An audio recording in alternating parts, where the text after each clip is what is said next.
abanyarwanda n'abarundi nta kibazo na kimwe bafitaniye, ni ikibazo kiri mu burongozi. Je nk'ubu niyo duhuye ikibazo mpaza n'ikimwe mvuga nti n'ubu ndacarindiriye ko mushira mu ngiro ivyo twumvikanye, ico muzoshaka nico tuzokwakira, mushaka ingwano tuzoyakira, mushaka amahoro tuyakira. Niteka n'umunezero ntangere vyo gusubira kubana namwe banywanyi bacu mubana natwe mu makuru n'ibiganiro vya misi yose dushikiriza kuri nombonesha kure yacu kandi yanyu Muhuza TV. Numwe tugiye kubageza ko amakuru ibiriko biravugwa bigezwe ko muri kano kanya ngaho mu gihugu cy'u Burundi, akaba ari amakuru tuza kugaruka kuri byinshi bitandukanye cyane ko biriko biravugwa mu bisata nka politike, umutekano ndetse n'imigenderanire n'ayandi makungu. Kuva mu kwezi kwa Ntwarante uyu mwaka w'2026 gushika uyu munsi Perezida Evariste Ndayishimiye yaragenda ibimenyesha makuru bitandukanye, yarayaze ibimenyesha makuru bikorera imbere mu gihugu ndetse kandi ayaga n'ibimenyesha makuru mpuzamakungu. Mu vyo yaganiye navyo mpuzamakungu harimo Jeune Afrique. None muri iyi minsi nabwo kuri uyu munsi genekerezo ya 28 ukwezi kw'indwi uyu mwaka yagize ikiganiro hamwe n'ikimenyesha makuru cy'Abongereza BBC gahuza miryango, aho yatangarije vyinshi bitari bike cyane mbere anagaruka ku mubano uri hagati y'igihugu cy'u Burundi ndetse n'igihugu cy'u Rwanda ndetse n'ivyo indongozi zompi zoba zarumvikanye, no kuvuga izituruka ku ruhande rw'igihugu cy'u Rwanda ndetse n'izituruka ku ruhande rw'igihugu cy'u Burundi. Iradiyo rero BBC gahuza miryango ishije gutangaza ko iherutse kugirana ikiganiro na Perezida w'u Burundi Evariste Ndayishimiye. Tukabibutsa ko iyo radio ifise amamuko mu gihugu cy'u Bwongereza ikaba ari ishami rya BBC. BBC gahuza miryango ishije gucisha akavideo gato cyane kimponjo ku kiganiro yagiranye na Ndayishimiye. Abamenyesha makuru bakavuga ko vuba baraza gushira vyose hanze. Nituramenya ko ari BBC gahuza yarondeye Ndayishimiye canke kari we yirondeye kugira abakorana ikiganiro. Ari hamwe yo bari Ndayishimiye yirondeye ngo bizoba biri mu rukurikirane rw'ibiganiro ari karatanga mu binyamakuru kugira ngo arabe ko icuka kibi kiri mu Burundi yoba muri politike ndetse no mu gisata c'ubutunzi arabe ko yoba agihumije amaso. Tubutse ko ibiganiro yaheruka gutanga vuba mu binyamakuru bitanu bisa nuko vyabaye imfa gusa kuko nta kiganiro na kimwe yigeze avugamwo ngo atomora ico agiye gukora kugira ngo Burundi buve mu bibazo burimwo kuri uyu munsi. Vyose byari ibiganiro vyo gutebura gusa no kwihaya ko ataco akenye we n'umuryango wiwe. Uti mushaka intambara tuzoyakira. Ndayishimiye yumvikanye avuga nk'utagira hahagaze, uyu ni mwanya ukumva umengo arafise ubwo ku gisirikare cy'u Rwanda. Ariko kandi rero ako kavideo yavugiye muri ako kavideo bwiwe yivugiye ko u Rwanda ntibarushaka intambara nayo n'igihugu cy'u Burundi navyo bovyemera. Ikiboneka coco muri ako kavideo gahejeje gushirwa ahabona n'ikimenyesha makuru cy'Abongereza BBC mu ijambo rimwe Ndayishimiye avuga ko u Rwanda arigo rwoba rufise ububasha mu kugena ibizokurikira kucuka kibi kiri hagati y'u Burundi ndetse n'igihugu cy'u Rwanda. Ndayishimiye abivuga atwenga ati Abanyarwanda n'Abarundi nta kibazo na kimwe bafitaniye, ni kibazo kiri mu burongozi. Jewe mbere niyo duhuye ikibazo mbaza ni kimwe, mbaza nti jewe n'ubu ndacarindiriye ko mushira mu ngiro ivyo twumvikanye. Ico muzashaka nico tuzokwakira, mushaka ingwano tuzoyakira, mushaka amahoro tuyakire. Nkuko bitangazwa n'ikimenyesha makuru Burundi Libre, ibintu Ndayishimiye na Kagame bumvikanye nta makuru tubifise ko natwe. Sinzi yuko baba barumvikanye ko vyuko u Rwanda gorungika General Godefroid Niyombare bari Bujumbura. Ivyo tuzazobimenyera mu kiganiro nyezina. Ico bikoze bikaboneka ko n'ibimenyetso bikogwa n'amaboko niba ari karabivuga aboneka ko ari umukuru w'igihugu kandi afise vyinshi akirindiriye kuraba ko igihugu cy'u Rwanda coshira mu ngiro, ni mugihe kandi igihugu cy'u Rwanda naco cama cagiriza igihugu cy'u Burundi ko hari vyo kidashira mu ngiro. Ikinyamakuru rero Umurundi Libre kiratangaza kiti biratangaje ko Ndayishimiye akibaza ko u Rwanda ruzohitamwo inzira y'intambara kandi azi neza aho ibintu bigeze. Ndayishimiye ubwiwe yahagaze Kinshasa mu mpera z'umwaka w'2023 atangaza ko agira korane na Tshisekedi baherekeze FDLR gutembagaza ubutegetsi bwa Perezida mugenzi we Paul Kagame. Mu ntango z'umwaka w'2024 Tshisekedi nawe yaciye ahagarara i Goma yunganira Ndayishimiye ko agira atera u Rwanda mbere anatomora ko azokoresha ibitero vyo mu kirere.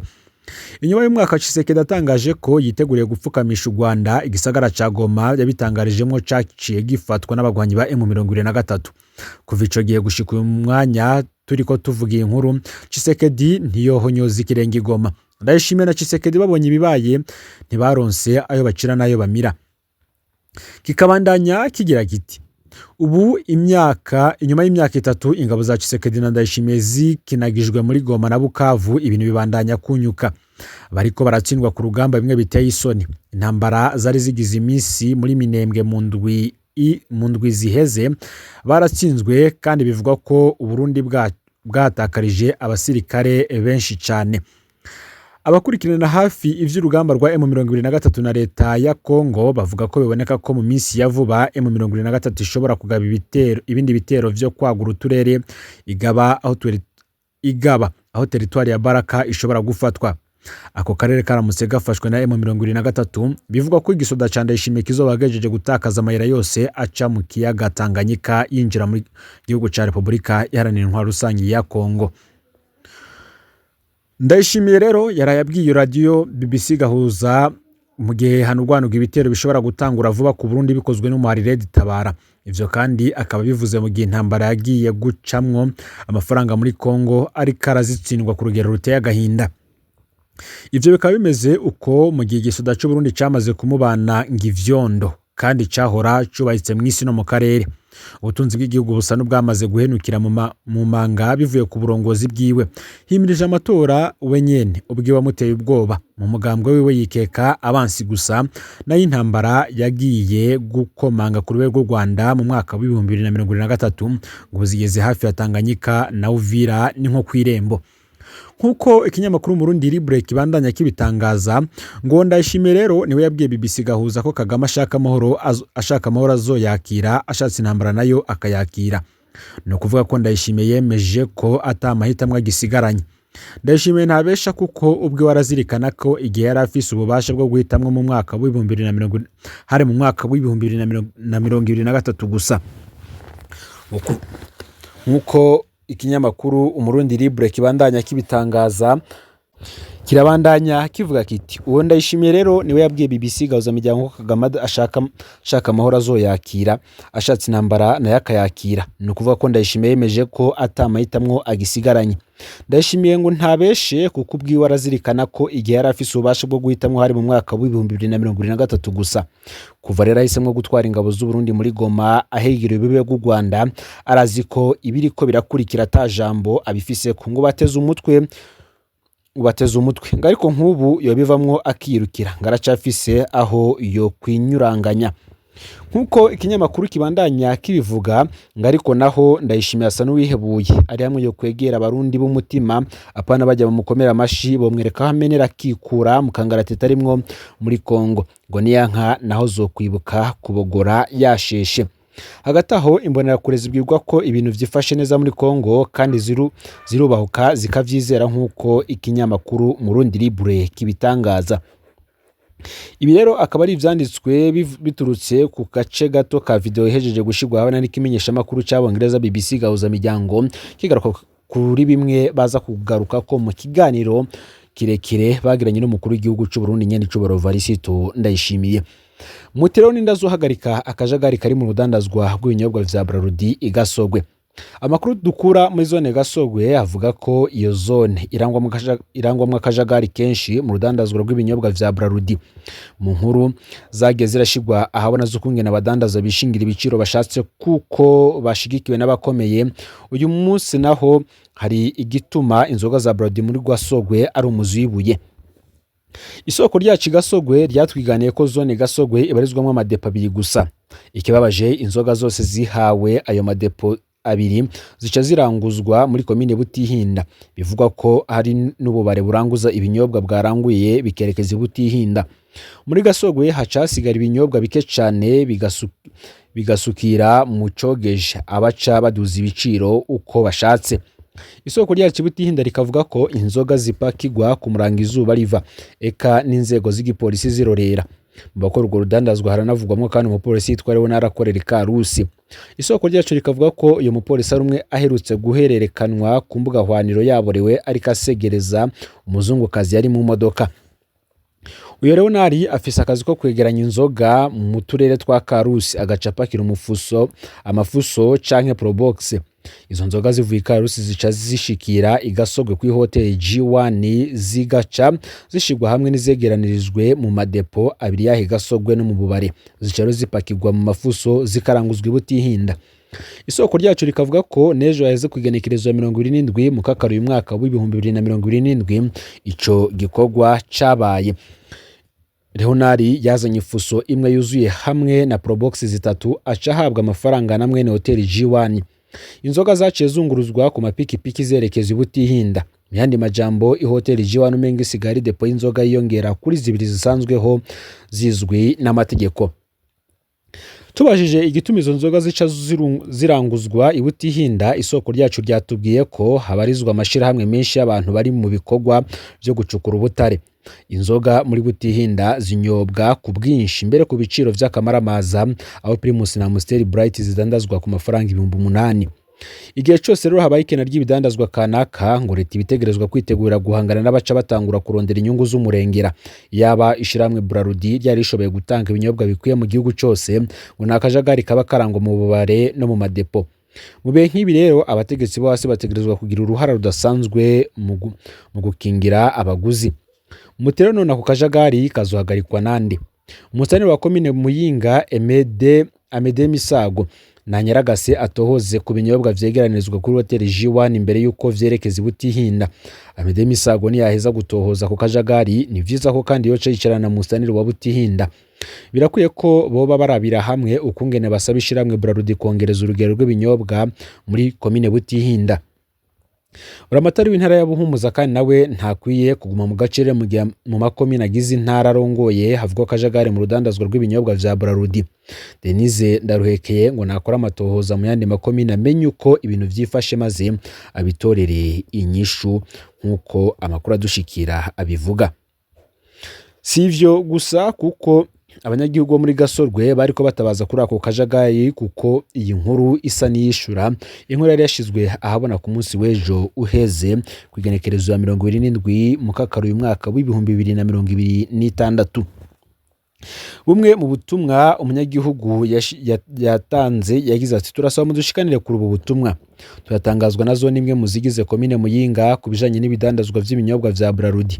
Muri zone Gasorwe bobo umengo nta tegeko na rimwe ribagenga bivanye nuko bishikira ku ndongozi za zone bagaca bagurisha ku biciro bashaka. Nk'akarorero Primus nini bayigurisha 6,500 mu gihe igiciro kizwi ari 4,500. Amstel Bright ni 6,500 mu gihe igiciro kizwi ari 5,000. Amstel ya kera ni 10,000 mu gihe igiciro kizwi ari 6,500. Nakamaramaza rero kuko bigamba ko ataho bakorako. Ikindi gitangaje izo bahabwa ku madepo baca baziranguza i Butihinda bigatuma basigarana utuyoga dukeyi, bigatuma rero bene igihugu bazimbwa. Abatware ba zone Gasogwe ngo bakaba bafisemo inyungu guko zipakirwa babona ngo naho irahira ngavuge adashaka kwasiga gatwe. Namwe turabivuze turazi ko mushira habona izi nkuru, turifuza ko mudushikanira ubutumwa kuri Mustanteri. Ikirara akaba ari ikibazo kimaze iminsi gikwiragizwa hirya no mu gihugu atari muri komine Gasorwe gusa ahubwo n'ahandi henshi hatandukanye cane nga mu gihugu cy'u Burundi.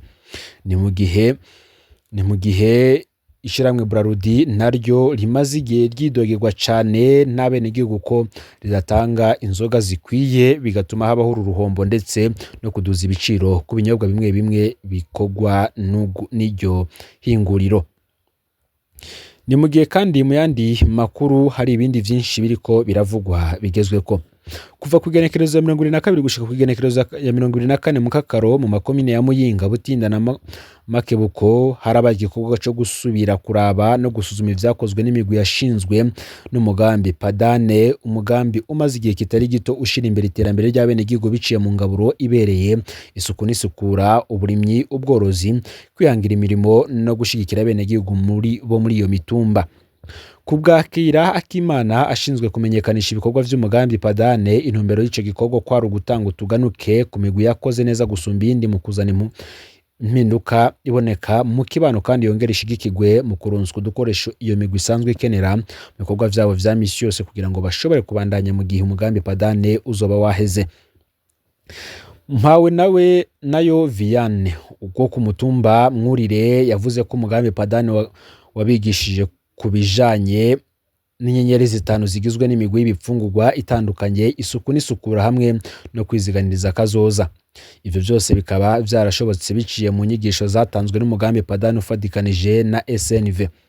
Nayo Ndizeye Nepomuseni business coach muri Vikoba yo ku mutumba wa Wingoma muri komine Butihinda yavuze ko umugambi Padane wigishije urwaruka gutegura agatabu k'imigambi, gushinga ibanki yo mu kibano kugira ngo baze baraguranana vyoroshe, kwigisha abakenyezi kugira ngo baje ku mpapuro ndangatongo ndetse no kurwiza ibiterwa nyongera agaciro harimwo irengarenga, amatunda, ibihoke, amata, amagi na pocuri.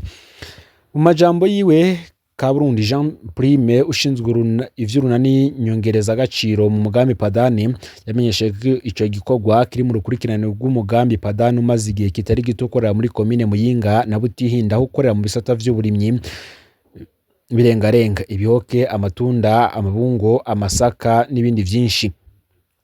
Uwo mugambi rero wafashije kugwiza umwimbu, guhuza abarimyi n'isoko, kugira imfunguro ibereye, gufasha urwaruka n'abakenyezi kuronka no kuronderera ubuzi biciye mu biterwa nyongerera agaciro n'uburyo bubereye bwo kuronka uburyo biciye muri twatugwi two kuziganya no kuguranana. Rosette Nshimirimana wo muri komite Corneli muri komine Makebuko intara ya Gitega amenyesha ko kuva aho uwo mugambi ubu wageze ku rwego rwo gukorana n'ikigo